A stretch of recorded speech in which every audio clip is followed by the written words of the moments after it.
নমস্কাৰ new YouTube চেনেলটোলৈ আপোনালোক সকলোকে পুনৰবাৰ স্বাগতম জনাইছোঁ। 4 এপ্ৰিল অৰ্থাৎ আজিৰ দিনটোত MA ছেকেণ্ড ছেমিষ্টাৰ দুখন পেপাৰৰ ৰিজাল্টসমূহ ঘোষণা কৰিছে। গতিকে বলকচোন চাওঁ কোন দুখন পেপাৰৰ ৰিজাল্টসমূহ ঘোষণা কৰিছে। ইয়াৰ বাবে আহিলোঁ মই প্ৰথমে লাৰ্ণাৰ জোনত ক্লিক কৰিব। লাৰ্ণাৰ জোনত ক্লিক কৰাৰ পিছত ৰিজাল্টছত ক্লিক কৰিব। ৰিজাল্টছত ক্লিক কৰাৰ পিছত আপোনালোকৰ সন্মুখত এনেকৈ দেখা পাব চিৰিয়েলকৈ এখন পেজ খোল খাইছে।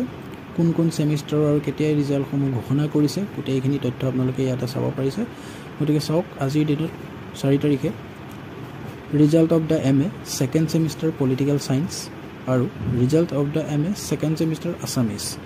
পলিটিকেল ছায়েন্স আৰু আছামিজ এই দুখন পেপাৰৰ আজি ৰিজাল্ট ঘোষণা কৰিলে।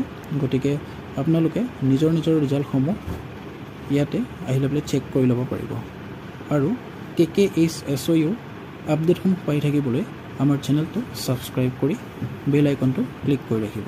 ধন্যবাদ।